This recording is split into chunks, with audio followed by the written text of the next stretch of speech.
Ciao a tutti amici, bella raga, benvenuti sul mio canale. Oggi parlerò con la mia amica Chiara. Chiara, come stai? Ciao, sto bene. Everything's fine here in this lockdown country. Chiara, vogliamo fare il video in italiano? Per me sì. Per me, no. I'm a beginner, but Chiara, very well. I hope you can understand what I said. Yeah, you were perfect. You could speak super properly. You made no mistakes. Who taught you that? Chiara, our other friend, Yeah. she told me that. I'm not sure if it's right or not, but No, that was perfect. It was completely perfect. very well. All right, Chiara, so let's start. I guess I need to learn some Portuguese then. Oh, yeah, of course. You first of all you can say bom dia. Bom dia. Dia, como vai? Como vai? Oh, very well. Is that right? I will learn at some stage of my life. Yeah, also we should definitely come here to Brazil as well. Have you ever thought about it? As soon as this pandemic finishes. Oh, amazing. Very good. Well, Chiara, Yeah. so first of all, welcome everybody to my channel today. I brought a very special friend of mine, Chiara, as I said before. Chiara, so tell us, where you from? I am from Naples, which is, if you know more about something about Italy, it's the city in which pizza was invented. So we're pretty serious about that. It's southern than Rome, the Amalfi Coast, the islands, Capri, Ischia. That is the city, the biggest city. I think it's the third biggest city in Italy. So Impressive. I'm from the south. Where pizza was invented? Yeah, it is actually. Nobody can deny that. We're pretty serious about this thing. Don't deny that. We invented it. Wow, impressive. Very well. Yeah. And amazing, Chiara's from Naples. And tell us, how are you enjoying your quarantine? Are you learning a new language, learning how to play a new instrument? Well, I have to say that I'm cooking and baking a lot. Like yesterday, I made a cake. I am practicing like some languages. I should practice my German because I study foreign languages, but I'm too scared of that language. So at some stage I will start again. But yeah, pretty much we're following online lessons, and yeah, I try to study as much as I can because life doesn't have to stop. So Of course. Yes, amazing. yeah. And we were talking before, you were actually in Ireland, right? What were you Yeah, doing? I was like I came back. I think it was 1 month ago. I was in Ireland, in Dublin, for 5 months because I had to do my internship. I was working in a tourism company, but then unfortunately, I finished my internship anyway, but I had to leave the country some weeks earlier than normal because, of course, what happened. And so yeah, I had to leave Dublin earlier than expected. But it was a great experience. I met many people all over the world. Some Brazilians too, so it was fine. Very nice people. But yeah, it was a great experience. But of course, we had finished at some stage. Well, actually, Mhm. this whole situation, you were forced to come back to Italy, right? So how was your trip from Ireland Yeah, to? like it was pretty. I struggled a lot because I had to leave Ireland at the end of the month of March. So I had my flight on the 29th of March, but that flight unfortunately was cancelled. And my country was in those 2 weeks in between put in lockdown. And there weren't any more direct flights from Dublin to Naples, which is where I live. And Ryanair didn't have any flights, same with Aer Lingus. I couldn't go back. My flights were all cancelled. Like I had 2 changes and 2 cancellation. I had a flight that I had to go from Dublin to Frankfurt, and then Frankfurt Rome. Then it was changed to Dublin, Frankfurt, Munich, Naples.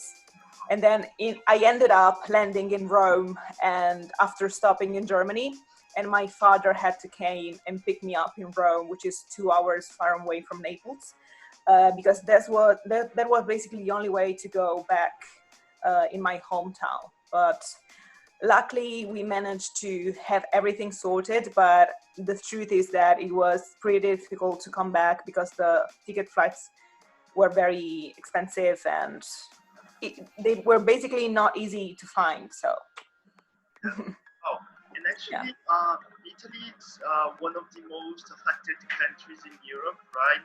And how do you think that this happens, especially to Italy? Yeah, well, basically it all started with the northern area of the country, which honestly is also one of the areas that has the most contact with foreign countries. So if you think about all the northern part of the country, it's the place in which there are the majority of the industries with that also deal with foreign markets. So because of the factories, and then because probably of the fashion industry, I would say, that is why they had, I think, the virus developed faster, because they have more meetings, they have more gatherings. And Italy, yeah, was one of the first countries in Europe, I think the first one in Europe. And it all started at the end of February, and then it went bad and bad during the next month of March. And what happened was that at the beginning, only the Milan's region was in lockdown, which is called Lombardia. And then what happened in the next few days is that they had the news that the Lombardia was about to put in lockdown, but that news wasn't official yet. But the news was still out. So people that are from the south of Italy but live in the northern part of the country just ran away from that part of the country to go back to their own towns. But actually, they didn't know if they were infective towards their relatives in southern Italy. So that is why the virus developed more or less all over the country. But I think also that Italy was, I think, one of the honest countries that from the beginning said the number of the victims and the number of the affected people. So we were kind of pretty brave to say the truth about the situation. That's it. And also, you said about the government and how are you dealing with the government? Because, for example, here in Brazil, we are kind of at the beginning of experiencing this coronavirus Yeah. situation. Yeah. 3 weeks ago, everybody was really fine, no worry about Yeah. it, But suddenly, we're right now in quarantine and Yeah. just getting out of our homes for groceries, And Yeah. like a week ago, our governor said that if somebody wouldn't respect the quarantine, he would Yeah. be in jail, and something that you Oh might my have God. experienced before, right? Yeah. Well, I mean, at the beginning was more or less as you just described Brazil right now. Like, we were like, no, this is going to finish very soon. It's not as bad as everybody thinks. We had some food problems, like, because inside the grocery store some things were running out, like pasta or, I don't know, yeast, flour. So we had this kind of problems at the beginning. But then after they put everything in lockdown, the grocery store were completely were fine. Like, you could find more or less anything. Still, we have some problems now, but that's okay.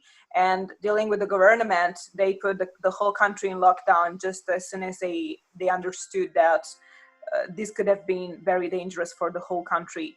And they are also providing some financial support to small companies or small shop owners. So they gave for the month of March 600 euros to this kind of little companies or shops that couldn't earn as much money as they would normally earn. And they're saying that for April, there will probably give them not 600, but 800. And also our regional government is providing some money to people that are, of course, in financial situation, and also with all, the sanitary things that we need, like masks or, I don't know, gloves, whatever kind of equipment we need.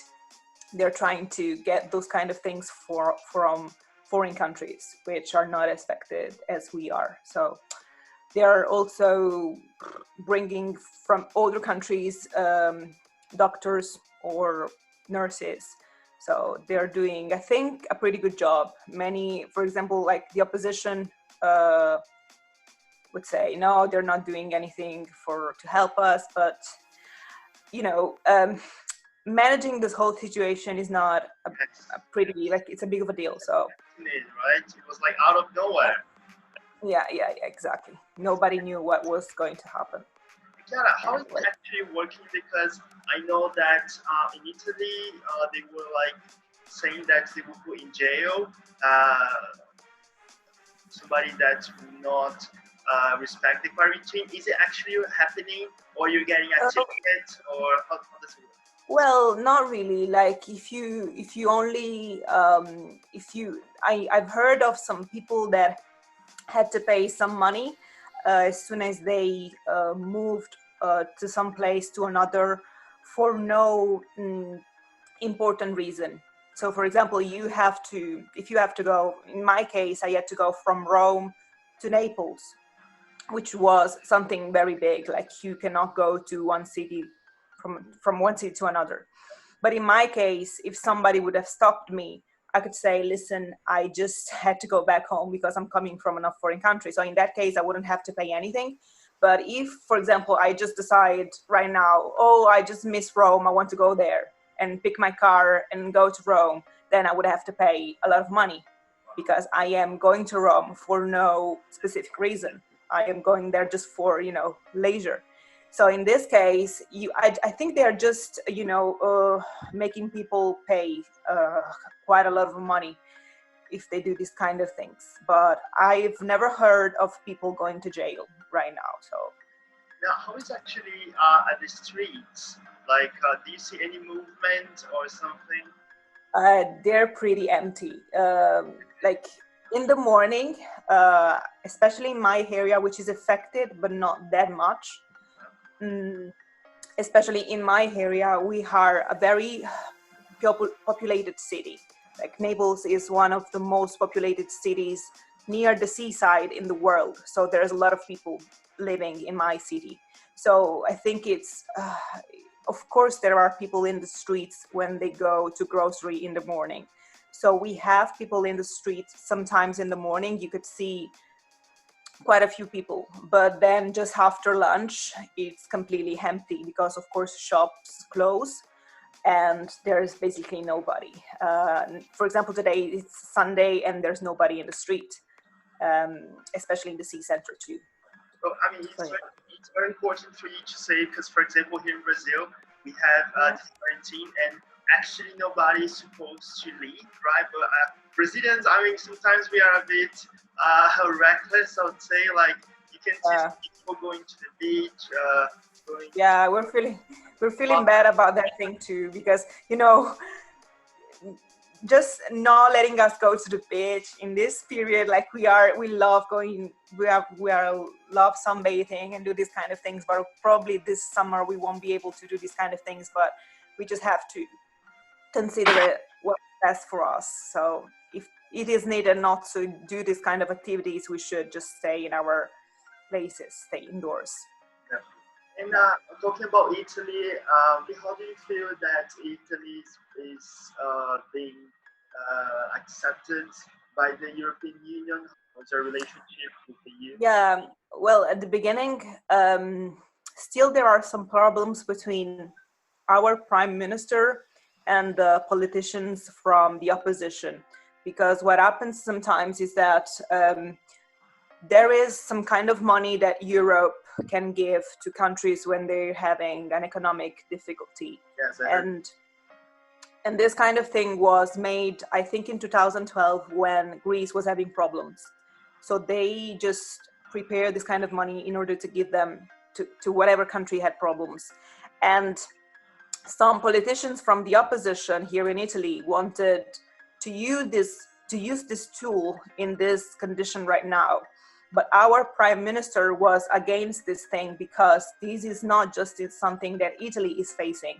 This is something, so we're not just the only country facing an economic crisis. This is the whole Europe. This is the entire world. So there's no point in using those money, then having the fear to give them back to Europe and not being able to give them back to them. So there's no need to use them right now. At the same time, our prime minister is trying to get from Europe the Euro bond, which are these titles in which you can, like, my country can get money for, in order to make the economic crisis less big and less problematic. And once again, what happened recently was that, what generally happened is that we felt that like Europe didn't help us properly at the beginning of this whole crisis in my country. Like, we felt like they weren't actually helping us. But now Europe itself apologized to us for not being as helpful as they should with us. So we're trying to, cope with this, but there's no point in putting fingers towards somebody. There's no need to say you should have done this, you should have done that, because this is pretty unpredictable. And yeah, that's it. So yes, well, yeah. and with this whole situation, we know that the coronavirus has a huge impact, especially on elderly people, right? So, Yeah. and how are you guys dealing with these people, like elderly, like Yeah, the thing is that a nonna or a grandmother? yeah, of course. Like, the thing is that in my country there are, like, the majority, we have a very high percentage of the population of my country is basically, it's elderly people. We have many elderly people in my country. That is why many say we have more victims than many other bigger countries, for example. If you think about Germany, probably they have more young people than us, so that is why they have less deaths. I don't know. It's just, wondering and guessing. And what happens with our nanas is that you truly have to stay away from them as much as you can. Like, for example, in my case, I have one nonna, one grandma, which doesn't live very close from where I live. She lives in another area of the city. And since I came back, which is 1 month and a half, I haven't seen her yet. Whereas the other grandma that I have, she lives in my same area. I've seen her just 2 weeks after I came back. So I have to put myself 2 or 3 weeks after. I just have to quarantine myself. I couldn't meet anybody aside from my mom and dad. And then after this 14 days in which I put myself in quarantine, not going out for no reason, not even going to the grocery, I could meet her once again. But you truly have to stay away from them, because of course they are the ones that can be more affected by this. But what we faced is that actually there's not even a specific age. Like, basically it depends on your health conditions, I would say. It's not even about the age, because many elderlies actually recovered from that. So I think it has to deal with your health conditions more than with age. Yeah, same here. Yeah. How long do you think this is going to last, actually? Well, we have how we call it is like we have the first phase, the second phase, and then the third phase. That's the name that we give to things. So right now, my country is in the first phase of the coronavirus pandemic. So we're facing our first phase in which we have to stay completely locked down. We cannot go out and whatever. From the 4th of May, we're going to be in the second phase, which means that we can go out more freely. So for example, if right now I cannot go to my grandma that lives on the opposite side of the city, after the 4th of May, I can go and visit her. So, you can move more freely. My mother is going to be in the office once again from next Monday, so she's not going to work from home anymore. I think that some shops will open again. And then in the middle of May, I think that more shops and more restaurants will open again. But still, once again, in those conditions, you still have to wear masks are obligatory. You have to keep the social distance. So there's still some things that you must do in order not to have, a pandemic crisis, like a crisis once again. Because right now the situation and the quarantine thing worked pretty well. We still have people dying, unfortunately, but there are less people infected each day. So the quarantine thing works. And then we hope that during summer we will be able to go out. But our fear is that, like many say, that the virus is less strong when it's warmer. So in summer will be warmer and probably is going to be less strong, but we are scared that when it's going to be autumn and winter, September, October, early November is going to be bad again. So we just have to be very cautious and be aware of what's going on and how dangerous it can be, basically. What do you miss the most about Italy? Like the restaurants, the beaches? I would say the last memory that I have of social life was Ireland. Like, since I came back, the country was already in lockdown, so I couldn't eat a pizza. Like, 7 months that I don't eat a pizza, as I was telling you before. This is pretty like I'm suffering a lot. But probably from next week I'm going to eat that with deliveries. So I miss pizza, of course, like the proper ones, and I miss just walking down the streets of my hometown, because when I came back, I just had to go from the Rome's airport to my house, and I couldn't even have a walk on the seaside. I couldn't be in Naples. Like, it's like I'm not seeing it for 6 months now. So I basically miss my city, my families and friends, of course. But at this stage, even if I miss those kind of things, I feel like I wouldn't do these kind of things right now, because if this is dangerous, like having the fear of losing them, of putting them in dangerous, is bigger than just missing them. So that's it. Yeah. Very well, Chiara. And last question then. So we've been talking for quite a bit.